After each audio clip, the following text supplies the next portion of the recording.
Episode 37 of the Church Digital podcast. We're taking a different approach here as we're going to look at things on the small. Normally, when we talk about small, we're talking about micro locations, small groups, things like that are happening in church online. But honestly, I was called out recently by our guest on Facebook for having a different view with church online. You see, historically, I've been working with multi-site churches that are mega church, even gigachurch level. And so just transparently, my view of church and even church online is more of this mega giga church level. It's a much larger church. Here's a fascinating stat that I've just discovered here recently. 80% of churches in America today are under 200 in attendance in a given Sunday. While I've been focusing, and I'm transparent here, I admit this, while I've been focusing on the big church, come to find out that the majority of churches that are out there aren't big. The majority of the people that are attending aren't big. They're attending the small. And there's this whole other level that we should be reaching at the small church and helping smaller churches or discovering how smaller churches are utilizing technology. How are they utilizing church online? And to this point, I bring in our guest for today, Joe Radosevich, who is a pastor of a church plant in Belgium, Wisconsin. Belgium Community Church is a small church plant up there. And Joe's got a big heart to reach the people in his neighborhoods.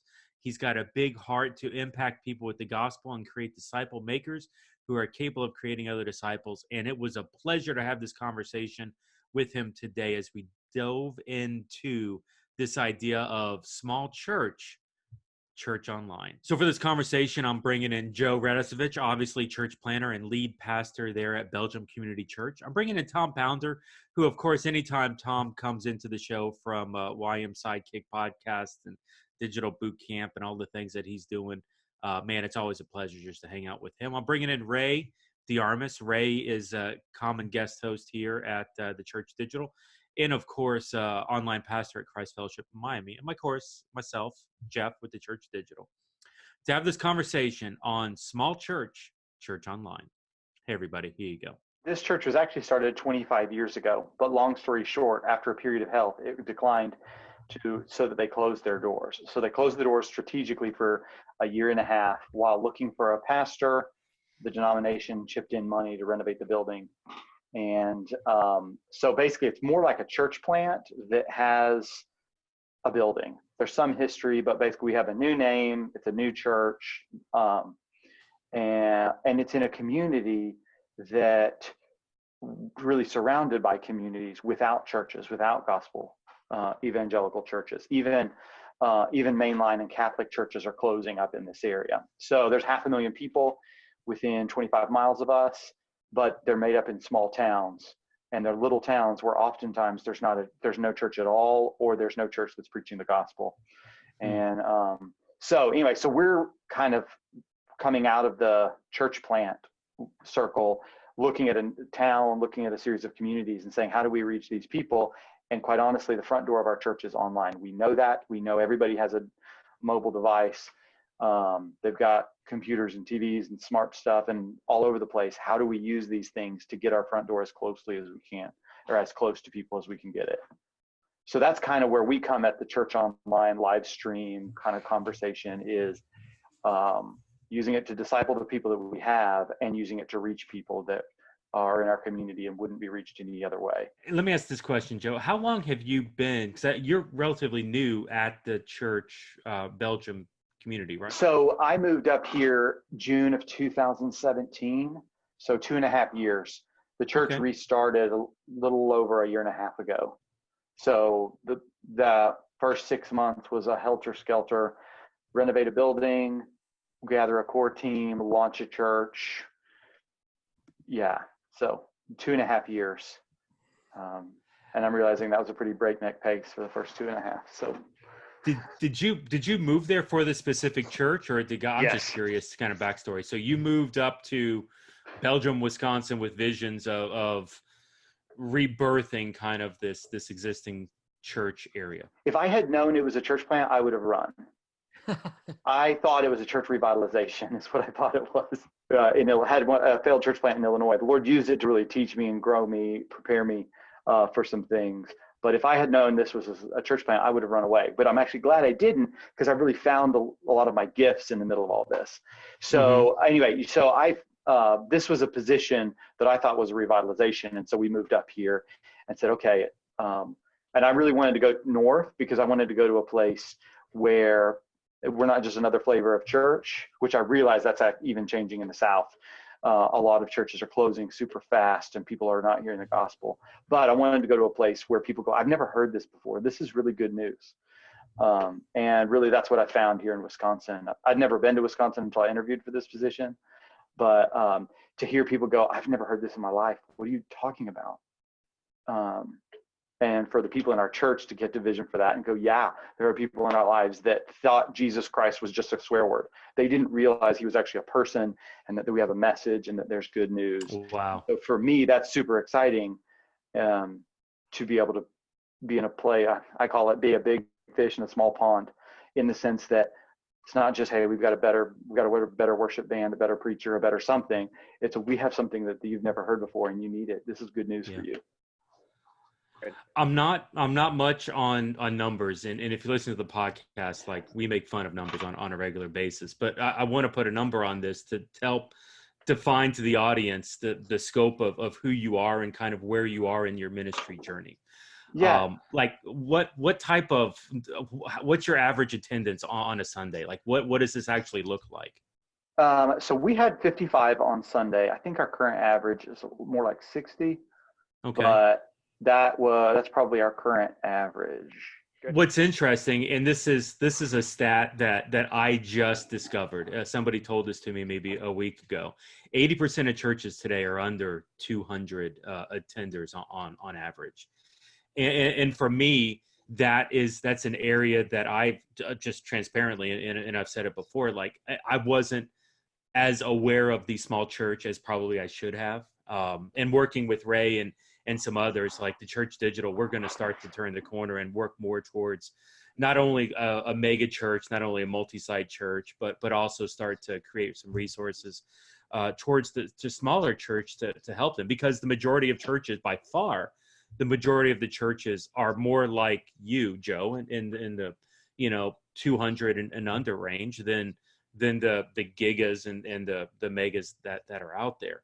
Yeah, so several years ago, I read something by Seth Godin where he was saying, what's the best way, and I don't even know what his point was, but he said, what's the best way to reduce car fuel consumption? And he said, is it to increase like the miles per gallon that the top end cars go, so that the cars that go 50 miles per hour, that go 50 miles per gallon instead get 65 or 75? Or is it to take those trucks that get 17 and increase those by 4? And he said, you can make a bigger difference on gas emissions by just increasing the low end a little bit, much more than taking the cars that get 50 miles per gallon and increasing those. He was saying you can make a bigger difference on that low end. And when we look at the church landscape, and there's 300,000 churches in the United States, 1,300 of them are over 2,000. Let's say 10,000 of them are over 1,000 people. Then if you just increase those 300,000 other churches by 10%, 15%, you would see a massive difference in the Christian landscape across the country, just by empowering those smaller churches to reach 10% more than they're doing, or for some of them reaching anybody. But anyway, so anyway, I just think of that analogy, that reaching, like really equipping smaller churches, a church like ours, it would be a lot easier for us to double in size than it would be for one of you guys to double in size. Right. The kinds of things you guys talk about help me a ton. And so we've got people that follow along and say, hey, we've been following you guys online for months, and we finally decided to come in the door. And then we get the chance to disciple them and walk with them and equip them to begin reaching the people in their circles. That's powerful, Joe. So what digital tools are you guys leveraging right now at a church your size? There's a bunch. So this week, we're really getting ready for Christmas. We're doing some community Christmas, being involved in other community events for Christmas. We use our website, we use Facebook, we use Instagram, we use a live stream, we use digital invites, we use a mailing list that of every guest that's come through our church. And then we really build a series package like a larger church would do, and use that to invite everybody in our community. So we use Facebook ads. Another example of what we're using right now is creating for us, we have the good enough designers. We've got really high-end designers who attend our church, and they're part of their day job is as a graphic designer. But for us, they basically see this as a ministry tool. So they create motion graphics as both a sermon series bumper, but also as a Facebook invite for our community. Nobody does anything custom for anybody in our community. And so when we like reach out with our stories, when we reach out with the same kind of tools that they would see online for any other kind of company, people in the community kind of sit up and go, hey, this might be worth paying attention to. So they're kind of leveraging all of those tools to make sure that our live stream is a front door for people to connect with us, that we can do Facebook invites for people in our community. Some of the stuff that I kind of learned from you guys is, you guys have had discussions about front door, side door, and only door. Only door is not really a part of our strategy just because we don't have the resources or really the need. We would rather say, hey, let's let larger churches like Christ Fellowship and Elevation and Life Church, let's let them reach the people that the only door they'll ever have is online. But can we use video of either all or part of our service so people can get a flavor of what it would be like to come to our church before coming? And we're part of the discussion I started with you guys was to be figuring out what can we do better, because this has been helpful to us, but what can we do to make it even better? Because it's been a front door for so many, whether it's guests that kind of come in and then just kind of come in once every 6 months, or people that are kind of lurking and kind of saying, is this place for real? Is this a place that I want to go to? We also take those video and then we turn them into video clips. The part of the idea for us is, since I work hard on my sermon anyway, can we use that the rest of the week to be a blessing and to be an encouragement? Not just to go slap it up on YouTube in its full, length, but to go, is there like 30 seconds or a minute and a half that could be really encouraging for somebody that needs to hear God's not done with them? And so we kind of go through and take all of the, Adobe Creative Cloud to take motion graphics and to take video clips and to make graphic and podcasts and do all of those things. And so all of those things help us try to disciple during the week and connect people to our church so that they can grow as disciples and then be a part of the mission of reaching this community. Because really what we're after is, can we reach and disciple people to reach the other people that will never come in our doors? Not just to, hey, let's add 15 people, let's add 20 people, let's try and get to be 120 or 200 people. But our vision really is every block, every community, every people. Can we get to the point where we have a family in our church discipled and engaged in the mission of everybody else on their block? We can't fit all of them in our building. So how do we use digital tools and the in-person, relationships that we have to equip them to reach everybody else? So that's good. How are you managing some of those tools like the live stream and the podcast? Is that volunteer driven, or are you the person behind the scenes making a lot of that happen? How's that working for you guys? It's mostly volunteer driven. I spend some of my week on some of those things because I'm like, hey, if I'm going to spend that much time preparing a sermon, I might as well make sure it's in a good form for a video clip or a podcast. So some of it I've learned myself, but it's mostly volunteer driven. So like I said, we've got some really, really capable volunteers who are like, wait, God can use my gifts for the kingdom? Let's do it. And so they take things far beyond what I could ever imagine. That's awesome. And then, not that we're trying to plug a particular tool, but what kind of tools are you guys using for that so that other churches can learn? What kind of live stream tools are you using? What are you guys using for podcasting, etc.? So it's funny because this week I found out there is a church probably 15 miles away that's spending $100,000 upgrading their cameras. Mm-hmm. And we spent less than $1,000, but our volunteers are good enough that our quality is higher than the $100,000 camera system. That's good stuff. But the big thing, so we use I don't even know the name of it. It's a small Canon HD camera that we said, hey, this is going to probably work. It's going to give us enough of a zoom to work. But most of it is really built around Adobe Creative Cloud, which because of the nonprofit discount, I'm like, it's absolutely worth it because it's just so much easier and the volunteers can do it. But we've also used things like Audacity, the free music editing tool for podcasts. That's super helpful, because what I find is in this community where people largely have a family religious background, even if they don't practice, they would never come in the door of our church as a first step, because that would be to reject their family.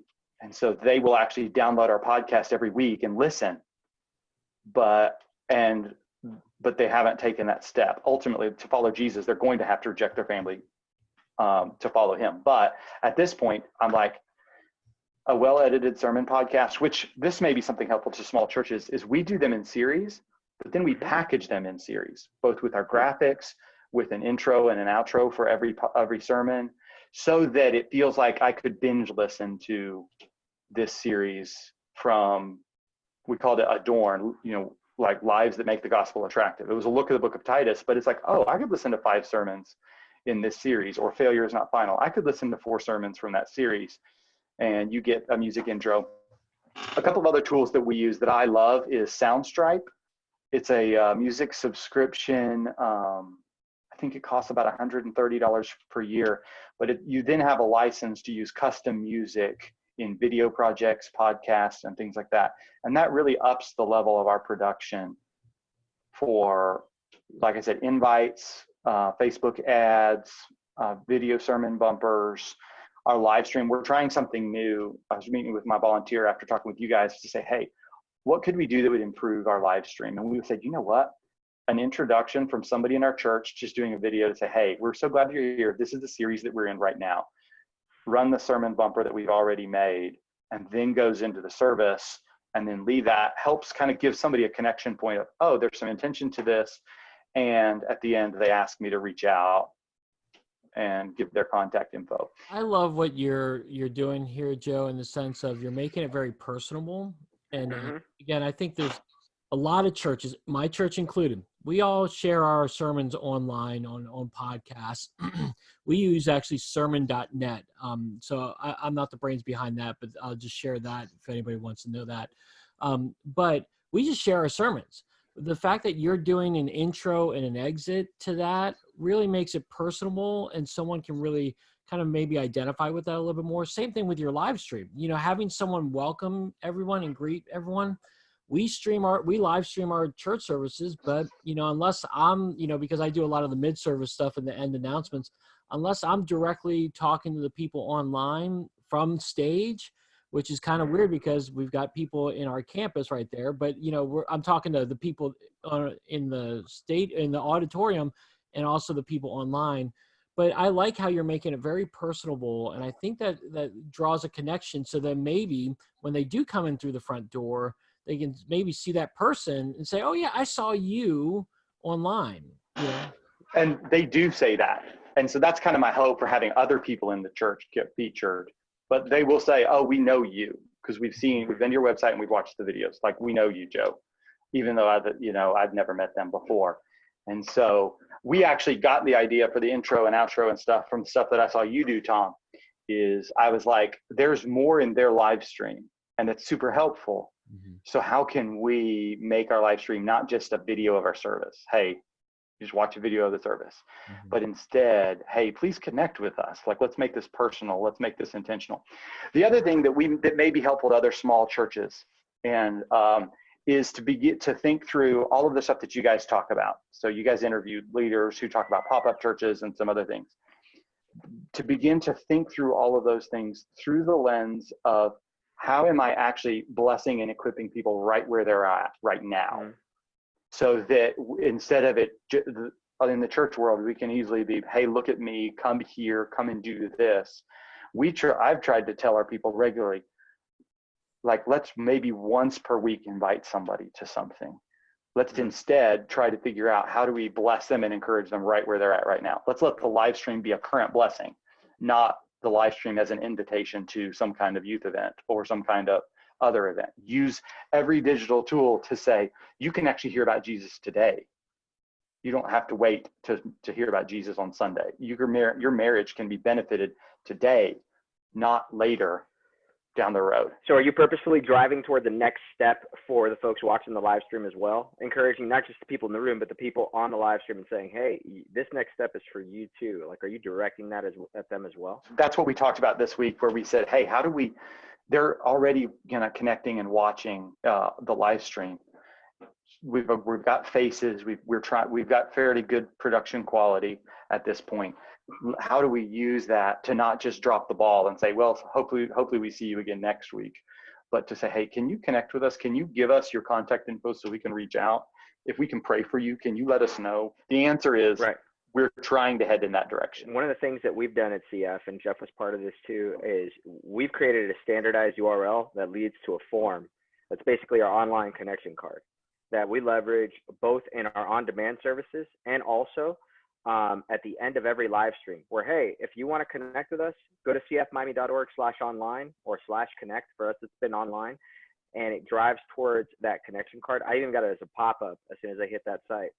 Boom, it's in their face, and it gives them the same options that they'd have with a physical card in our context as well, just to drive towards that next step of, hey, we want to connect with you. Or in some cases, hey, if you want to, if you prayed a prayer to receive Christ, and you want to take that next step in baptism, we want to connect with you.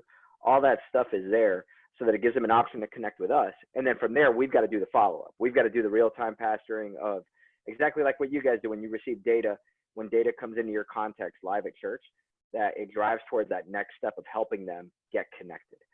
And that's worked out well for us. That makes sense, and that's an easy thing to do.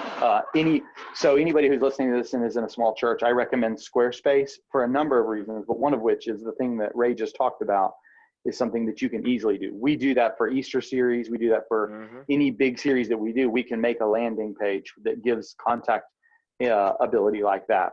And so that idea Ray just had is easy to work on, especially if you're at a small church. Squarespace means you can do that as many times as you want. Yeah, exactly. And I think having one standardized URL that you're leveraging the entire time, this way, no matter what series you're in, the URL stays the same. So, in our context for cfmiami.org/online, it's just been that communicated over and over and over again. And it's been like a driver so that no matter what episode they're listening to as they're binging, it's the same thing over and over again in their ear. I've got to connect. I've got to connect. I've got to connect. And I know where to go to. It's a good thing to have. Cool. That's a good tip. What is the URL with you guys? Is it cfmiami.org/connect? It's /online. We used to do /connect, and actually /connect actually drives back to online, because I was like, all right, so for all of our former episodes, I've got to make sure that we've got it like all working together, and it works great. And it's actually helped increase the amount of engagement that we get online. Like, we get more small group signups. We're getting more engagement in terms of people wanting to connect more. And then for us, we're even taking further next steps of treating them like a first-time guest, like we would live. And so in a lot of cases, I'm even sending them, like our first-time guest gift if possible. Like if they give us the data, if they engage with us, also in our context, we do a mug for like a first-time guest gift. But we've also leveraged free content like a song download from our worship team, or maybe, Joe, if you've got something that, hey, here's like an extra bonus sermon from me that you can't get anywhere else. That's stuff that we've been toying around with to give extra added incentive. And that idea kind of sparked from, kind of the old days when we would listen to, people on the radio, messages on the radio, and they say, hey, if you connect with us, we'll send you a book. I was like, well, they might not want a book, but they might want extra bonus content for free. And that's stuff that we got. Let's just leverage it and send it to them. Yeah. That's a really good idea. I've toyed with that kind of an idea, just surrounding our community, being the hub for our community, like things to do or something. But that would actually be pretty easy to figure out, because, in churches, we come up with material all the time for all sorts of different purposes, and it would be easy to package a PDF of something. Absolutely. Yeah. If you could give them like a quick download, like, hey, here's my ebook. I love that. We've toyed with that. I think we actually did some of that back in the day and it's so easier to do this now but we had, back in the day, we had I want to say she was a 90-year-old lady who would literally type out the message, the manuscript messages of it. Do you remember her name, Ray? What was her name? She. Oh man, no. I'm we sorry. we The lived in name slipped Miami. the It mind. literally was this 90-year-old lady who lived in I want to say Oklahoma City, and she would watch the messages online. She would she would like record it on a cassette player, and she had one of those like transcriber machines where she'd type it and then like use the foot pedals to pause the audio tape and literally just type this thing out. And we started giving it away as books, like at the front desk, and then ended up turning it into like PDFs that we would give away as well. And that was well received for a season. You can go to temi.com, TEMI.com, and it's what I use to manuscript out my podcasts. It's essentially like 10 cents a minute to get it typed out. So if you're preaching a 20-minute message, it's $2. That's a win. Yes, huge win. And it's like 85, 90% accurate. The majority of it's, I pay somebody like $15 to go in and clean it up, but it's very good. TEMI.com. And so, but once you get that text, then you can turn it into PDFs and ebooks and whatever you want to. Put it on a web page. The reason I put it on my blogs is SEO value is huge. And so a lot of these blogs that I've done, people are searching for it, and it generates a lot of traffic to the website. Basically because I did a podcast on it and I used the word a bunch, and then I turned that into a manuscript that Google could pick up. So that would actually be super helpful to making your series like bingeable, because if you had on your sermon page you had both the audio, video, and the transcription, and maybe some study guide questions, that could be super useful to people down the road, because then they have every kind of format that they want for that. You can use it. Somebody could use it as a small group curriculum. That would be super helpful to put in a place like on your podcast or on your sermon page. Instead of just having audio, you could put all of those things, make it bingeable. For me, one of the things that I kind of look at when I look at some of these online small churches that are doing this, honestly, and Joe, like I've not seen your stuff, so I don't want to be like labeling here, but it's low quality video, and I'm a video guy, and there's a high level of forgiveness on video, but a lot of times smaller churches struggle to pull something off live that honestly I don't know that has to be live. Like there's ways that you can sim live it, or there's ways that you can fake the liveness or pre-record something in an easier format that doesn't necessarily have the audience, or the wide shot that's further away. So if you're not wanting to do worship in the broadcast, one of the things that I've talked with pastors in the past on, Joe, and I'm just curious, how long's your message? Typically, between 20 and 28 minutes. Well, that's actually on the short side. Honestly, I'm just going to be transparent. I don't know that I've met a pastor who's preaching a 20-minute message. So, well done. The majority of pastors I talk to are in that 40 range. The church that I attend, Christ Journey, Bill preaches about 30 to 35, but previously it was 40 to 50, and so. I would encourage a lot of times to preach a shorter message online. Maybe it was like the opening and the point 1 and point 3 and the closing, you cut out point 2, or sometimes some of the longer stories or illustrations that can kind of get cut to make it more easier to digest for an online audience, especially if you're trying to reach that front door person, that visitor. That person's probably, and if you're a longer sermon, that person's probably not going to hang around for a 40-minute broadcast. But if you could preach a smaller sermon on a Thursday, on a Friday, on a Saturday, just even consider it a rough draft, a trial run on the message, preach it, and then you can bookend creative video for like front door people around it. Maybe it's a 2-minute welcome that shows the campus, your church, and how to check in kids, or something else that's more designed to help people get connected to your church from that front door status. You can record all this stuff before the Sunday morning service, and even in a much more creative, welcoming environment than like the worship center would be. The camera could be much closer to get your detail of it, and then render that video down. There are services like Restream.io that is where you can upload to the cloud, and you can use Restream to actually schedule the playback of that video file. Christ Fellowship Ray uses it every week. Absolutely. Yeah. I want to say you've been 1 year, 2 years. I think I did that before I left. So yeah, you've been on Restream for 2 years, where essentially, it's been a couple years.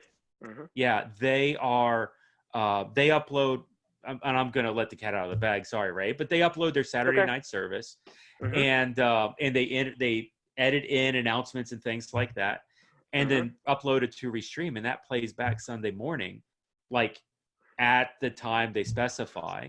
And so it feels live, it looks live, but it's got content outside of what happens in the service. And so your content, you can even spin some of your message to really aim more towards those front door people without having to sacrifice what happens in the worship center. Does that kind of make sense? You ever thought about something like that, Joe? Yeah. So when we started having that conversation last week, I just began brainstorming, man, what are all the different models that you could do? Because different churches have different needs. Yeah. Some of them have that too big of a wide shot, or the pastor is preaching specifically just to the people in the room. And that makes total sense to kind of break the mold and say, hey, what are the different things that we do best and that could communicate best to other people? If you're cutting, like just straight up, if you're cutting worship out of the mix, using a Restream, in my opinion, is a lot cheaper than doing something like a Wirecast, where you're going to start to time slip that message around other SimLive elements, like a pre-recorded, welcome to visitors and guests that's different than the live. Like live is easy to do when you've got a solid block of content that is live. But if you're trying to mix live with pre-recorded, it just gets, especially on a small church, because I'm assuming, most small churches, they want to keep it, or they should keep it simple, because things tend to like roll on top of it, and all of a sudden you're over budget for what you're trying to do. Try to either keep it all live or keep everything pre-recorded, and then figure out a way to, pre-record some sort of a simple message. But it was fun. Like there was one of my clients was a small church. I say it maybe 250, maybe 200 people. It's probably the average church in America, honestly. It was a church plant, 5-year-old. They met in basically like a theater, a lecture hall. And so the camera was in the back of the auditorium, and that was maybe 150 foot like shoot. And so we had to get a very big lens to get close to it. They ended up spending a lot of money and for this, but it was like it was a head to toe shot. And actually they had a screen above them that they wanted to work in. So, the actual teacher was very small on this lockdown shot, and the teacher was walking around the stage, and we'd look at their Facebook stats, and they'd get 150, maybe 250 views. And it wasn't great, but it was okay. They thought it was as good as it was going to get. There was a month where the camera broke, and instead of using that wide shot, the university actually had like pan, tilt, zoom cameras built in, and so they paid a little extra to utilize those cameras. Well, the cameras were further up, and they had a much tighter face, and the engagement on those videos were like 5-fold. It went from 150 to 250 to like 750 to 1200, and Good. same preacher. So it's not like it's paid advertising that drove it up. They treated the videos the same way. Everything was related to how the video looked in the frame. And I know a lot of times, you know, you're trying to have a camera in the back, trying to be unobtrusive, and that being further away doesn't give people the emotional connection to the face, to the detail, to the person speaking. And that if you can get that much closer, I've seen it, you're going to get a much better product out of it, and people are going to engage at a much higher rate. Absolutely. That's good.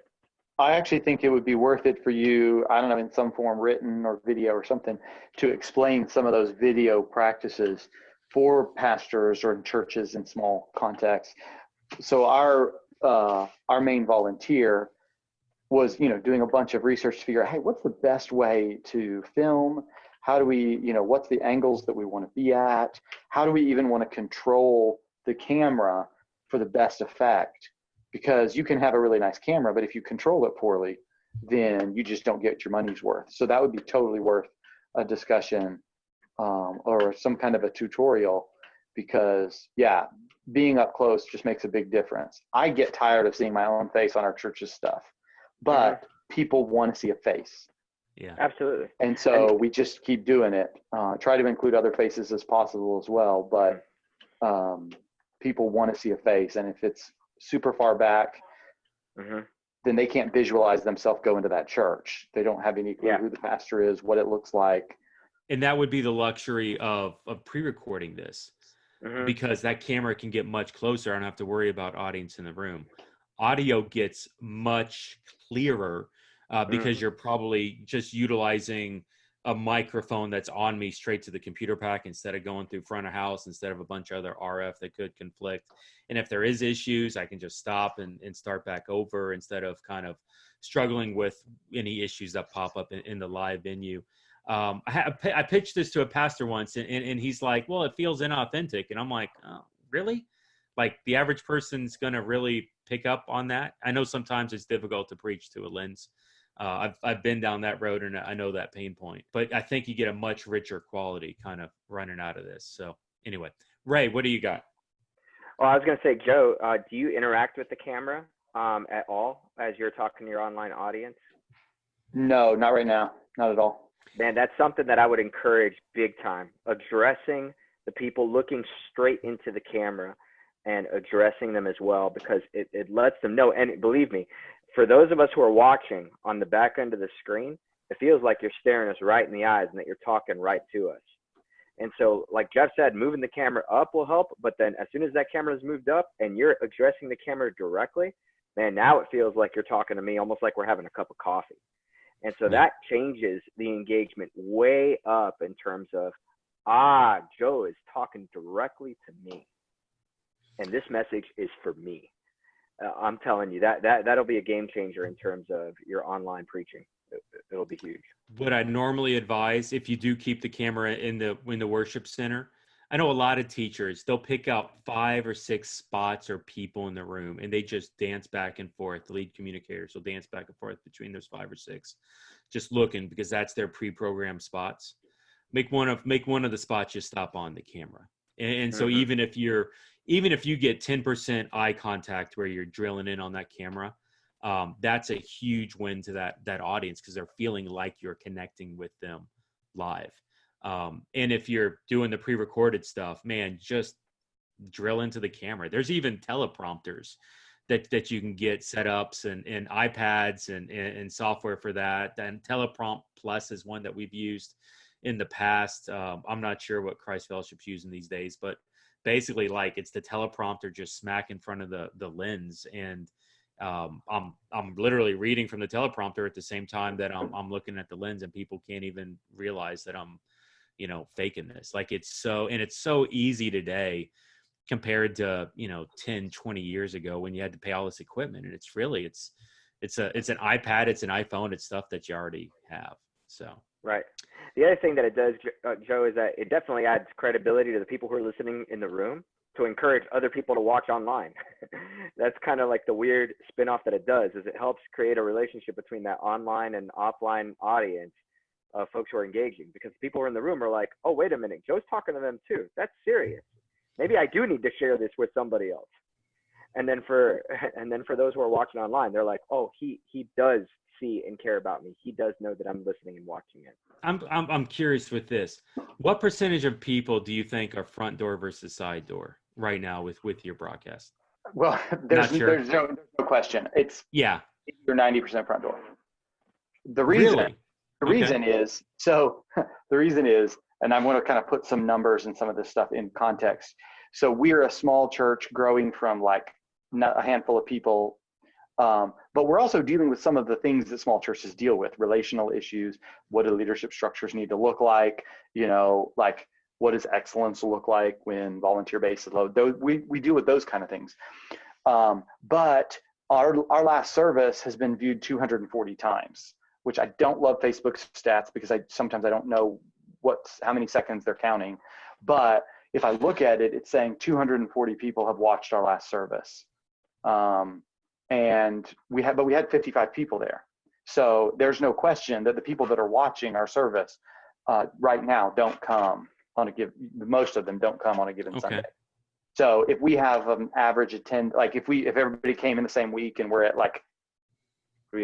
probably 80 to 90, something like that. But if we're in a given week, normally having 150 to 250 people watching our service, either live or during the week, then that tells me most of our views are front door views. Yeah. The reason I asked is because there was a Carey Nieuwhof article that popped up on my Twitter feed today, where he's quoting a Rich Birch article talking about how church online is a distraction to the majority of churches that are out there. And I've just this is an older article. I think it's been around a year or so. And historically, I've gone from I'm furious to I agree with him to like he's not even understanding the concept of what church online could be or refuses to acknowledge it. But the point that he's trying to do with prove what we're just trying to show with church online being a distraction is that there's no purpose in church online with the majority of churches that are doing it. They're broadcasting their services merely because they can. The thing that I like about you, Joe, and what you're describing is you're describing intentionality towards utilizing church online to be the front door to drive people to attend your service. What you're talking about is more intentionality than I think I see from a lot of even some of the smaller churches, but also some of the bigger churches that are out there. And I'm just curious, like, do you feel that tension of what that intentionality looks like, or how did you as a church plant pastor, as a rejuvenating a campus, how did you come to this conclusion that we have to have church online to be the front door, as opposed to it's going to keep people out of the building, which is probably what the average church your size would respond as? Yeah. So the biggest thing is coming into this situation. It was really while I was finishing school down in Louisville. My wife and I were just like, we want to find a place to go make a circle on the map and say, we're going to reach these people right here. We can't worry about anybody outside of that. We're going to reach the people that are right here. We're going to make sure that the people in that circle get the chance to hear and experience the gospel through our lives and through the church. And so just having this intentionality of these are the people that we're responsible for. This is what we're going to reach these people. That might mean a small church. It might mean a large church. We don't know what that looks like, except we're just going to draw a circle on the map. This is our responsibility, and we're going to take that responsibility seriously. And so then we come into the situation, and I never thought video was going to be my deal. I kind of, as an aside, part of that failed church plant also had I was working in business and personal training, and I worked in sales and marketing in the middle of all that, and ended up realizing so much is happening online, business-wise, marketing-wise, attention-wise, that we cannot ignore that and just hope that people will walk in the door of our church. And so we just kind of came into and said, what tools do we need to use to reach the people that we're responsible for? And we could have a Wednesday night prayer meeting, or I could spend some time and make a 10, 15-minute video with a devotion. And people that I know from the Chamber of Commerce that don't attend our church are going to watch every video that I make. You know, they're going to, my neighbors have on my street have never attended a service. None of them have. But several of them said, oh, we follow exactly what your church is doing, and we know exactly what you're doing. And so I realized I don't want to rely online as a cop-out, but more as a magnifier of the ministry that we can do. You know, I want to preach a good sermon on a Sunday, but the point is not to preach a good sermon on a Sunday.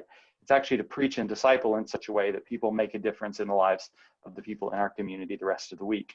So digital stuff is a tool for that. And when I look at like large churches or larger churches with lots of resources and they like aren't using it and not saying, hey, we can use this to reach all of the people in our community in a way that we never could have before, it makes me want to pull my hair out.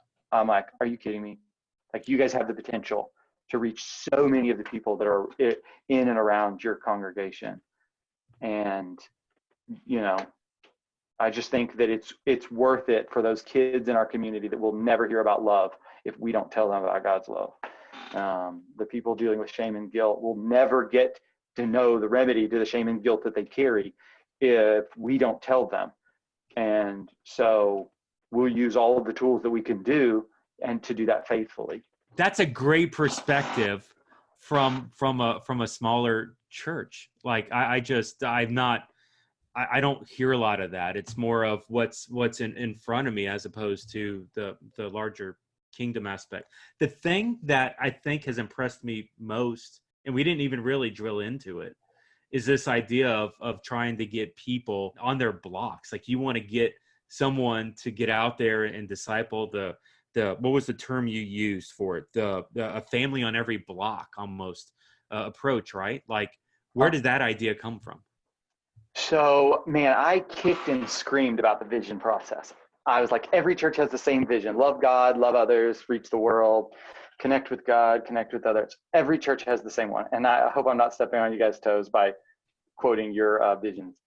And I was like, this is a stupid process. And kind of my superior, the guy from our district office who's kind of helping me with the church planting, held my feet to the fire and said, no, you need to really work on this. So we worked for 2 years to really understand the cultural context that we're in, understand really what kind of people is God creating for this location, and what does it look like for the mission of God, that love God, love others. What is the mission of God that doesn't change? How does that collide with our cultural context? What does it look like for the mission of God to happen here? And so out of that, it took 2 years. And when we finally hit on it, it was like people would jump across the table and say, I'm going to be a part of this. This makes sense. This is it. And so I don't usually share this. The vision behind the vision is to equip and engage 10% of our communities for mission with Jesus. Really, the idea that if we can reach and engage 10% of the people here in this community and 10% of the people in the next community, those 10% can reach the other 90%. That's kind of that missions context. And we have little towns all around here with no gospel witness. People, one man said he'd never heard that anybody loved him until he was 50 years old. And that's when he heard about the love of God. And I'm like, yeah, and we're going to try and make sure that doesn't happen again, that no other kid goes through that. And so we are looking at this area and saying it might take 3 churches, it might take 5 churches, it might take 10 churches to reach a specific town. But our goal is to reach the 90, and the people that God gives us, that's actually the seed of that. They're not all going to come to Christ. We know that, but we can make sure that they get the chance to hear and experience the gospel. So anyway, so we were kind of really saying, we think that's what it looks like for the gospel, for the mission of God to be lived out here in our context. And in the middle of that, just somebody said, every block, every community, every people, which is really a concrete way of saying, if we have a family loving the people, and actually, let me tell you the story that phrase comes from. A man in our community said, how big should your church be? People are kind of skeptical. I mean, I know I'm a young guy. Yeah. Rural churches don't usually have young guys come in and stay. I know that they're skeptical of that. A guy comes up to me and said, how big should your church be? And I said, I think I know what you're getting after. And I hadn't really thought about the answer deeply. So it kind of came from my soul when I said, I think I know what you're getting after. But if we actually believe that Jesus loves every person living on every block, in every street in our community, then we need to care more about having somebody living on every block, loving the people that Jesus loves, than we care about how many people can we fit in our building on a given Sunday. Wow. So we're actually on mission with Jesus in this community. And so that's where that every block idea came from, where we just said, you know what, our Sunday attendance will be just fine if we have a family praying for their block, if we have a teenager in every classroom praying for that classroom and joining Jesus on mission in that classroom. If we have every team of every workplace has a person intentionally saying, Jesus, where are you at work? I want to join you here. If we have that, Sunday attendance will take care of itself. We won't have to worry about that. We need to be more concerned about equipping and engaging people in the mission of Jesus than we do about giving people a place to come to on a given Sunday.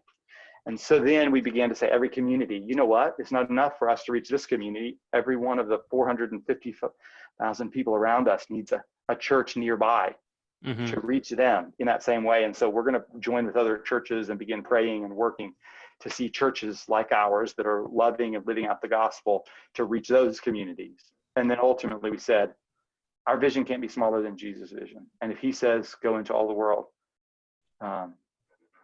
then we need to go into all the world with every people group around the world. So that's where we say every block, every community, every people. And when I share that, the graphic designers in our church jump across the table because they say, I can help use my gifts, make sure that everybody in this community gets the chance to, in a relevant way, hear the gospel. We can make sure that, you know, in my volunteer, in my life, in my this. And so people begin to concretely go, you know what? There's a lot of things I can't do, but I sure can make a note of everybody in my neighborhood, and I can pray for them by name. And I can reach out to the, you know, family that's hurting, and I know mom and dad are about to go through a divorce. I can reach into their lives with hope and with love and with compassion. And so it really gives a concrete idea to people in our church that, oh, this is what it means for us to live out the gospel here. And then online stuff becomes a tool because we're so clear about what God's called us to do. Our Sunday service becomes a tool to disciple people who go during the week to reach their neighborhood. I love that. And once that vision is realized and once your people buy into it, you will be, I believe God will do something big within your cities, and you're not going to be the guy that's sub 200. Because, and not that it's about numbers, and I hate that I even brought up the numbers, but God does something when his people understand that they are disciple makers. And that when the hero of the story is not the pastor saying, come into the building, but it's when the people who are going out and are understanding that it's their role, it's their personal mission to share, to disciple, to create other disciples in the areas where they are. Like that's an exciting vision for your little area in Wisconsin, man. I love that you're starting this off. Yeah, this last Sunday, a guy, I looked at and I was like, I've never seen that guy before. And I met him afterward, and he's an intern in a workplace here. And one of the guys in our church that's been excited about what God is doing had regularly been inviting this young man to come to church with him. And the guy said, I haven't been to church in a really long time. And I was afraid if I come in late, what's going to happen and all. And I was like, that guy trusted me to share the gospel with his friend and trusted our church enough to say, hey, I want you to hear the hope that I have. Come to church with me. And so I, wrote him a note this week to say, I am so grateful that you trusted me in our church enough to invite him into what God is doing here. Mm-hmm. And as people begin to say, hey, you know what, everything else isn't my concern, but boy, my block, my team at work, and as that begins to pick up some momentum, I see some of that. And I'm just so excited and so grateful to be a part of that. Well, man, I'm looking forward to hearing more from you, Joe. I know one of the things that we'll talk about this in later podcasts, but we're expanding the Church.digital. Ray has been an awesome asset and will continue to be. But I'm looking forward to bringing on some other writers and people. And so we've asked Joe to come on and help write from a small church perspective. Dude called me out and said that I wasn't thinking small church, and he was right. And so what better way to solve that problem than to bring a small church guy to come on and actually be the voice. So, man, I'm looking forward, and 2020 is going to be a great year, just as collectively we work through what church online, what discipleship online looks like and can be. So, man, Joe, thanks for the podcast and doing that. Guys, as we're landing the plane, any closing thoughts? Tom, you got anything? I've got nothing. No, just kidding. I was just sitting and learning. No, I think that a lot of what Joe is doing is fantastic, and I think it gets me really encouraged. And again, I think that it's all about the personal connection. I love how he said early on about, just having people share about stuff online. And I like to use the phrase digital missionary. People say different things. But we all have the opportunity to be digital missionaries, and whether you're at a big church or a small church, if you mobilize your team and mobilize your churchgoers, they can all share about what's happening, and the more people in your community that can see what's happening, like, oh my gosh, look at my church, or look at this church in the community, look what they're doing, and see the different things, the different opportunities that they're providing, I think goes a long way. And then it also goes on to lead to some conversations. And, again, it's those one-on-one conversations, whether they're online or in person, that really go a long way to helping someone discover God. So I think what Joe's doing is fantastic. And I just get so encouraged every time I hear from him about what's going on. I mean, there's some great stuff, and he's really utilizing those digital tools to help more people hear about Jesus. So I love it. Yeah, I'm really encouraged by the fact that you're leveraging volunteers to help create resources for your people, and that you're not using size as an excuse to put your stuff out there online. A lot of folks might look and say, well, you guys are still young in the life of your church, but you're leveraging this and saying, no, this is the primary way that people are going to find out about us, and this is going to be a great tool for us. And I think other churches that are listening may want to stop and consider about how they can leverage digital tools at any size. It doesn't mean you have to leverage all the same things that big churches are using, but you might want to stop and take a look at how you can repackage some of the same content that you're spending about 40 hours a week creating in terms of your messages, to leverage them so that they last longer and reach more people and go further, farther, and faster for cheaper. Awesome. Man, Joe, any thoughts on your end? No, I love the things that you guys do, and it's helped me reach people in this community that haven't been reached, that won't be reached otherwise. So I just kind of, to return to that story I told at the beginning from Seth Godin, if small churches faithful to the gospel took the principles and some of the stuff that you guys are talking about, and each one of them grew by 5 or 10 people, like that has a major effect across the country, because there's so many of them. And these tools help people do that, like Ray said, farther and faster. And so I love this kind of stuff, because it gets the good news that we have to more people. That's a big challenge, right? Man, if we could get every small church in America to grow 10%, all the problems that would be solved by that. So man, I'm looking forward to it. And even moving forward, and a different mindset of not just big's great, but wider, smaller as well. Church online is not a distraction.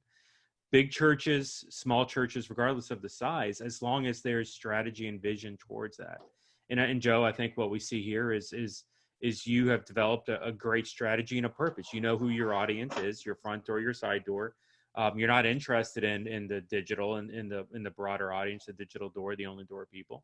And as a result of that, you've been able to fine tune what you're doing. Now you're still making strides and trying to figure out what a service looks like without worship, and what a broadcast looks like without worship. And so these are great questions that, you'll be kicking the tires on and experimenting and trying different things until you get that balance. And then once you get the balance, you'll come back and tell us all about how it's the best thing ever. And we'll get other churches to start to catch that vision as well and try to do something. So it's all going to play out in the end. So, hey, Tom, Ray, Joe, man, thanks for jumping on the podcast. For all of these guys, I'm Jeff at theChurch.digital.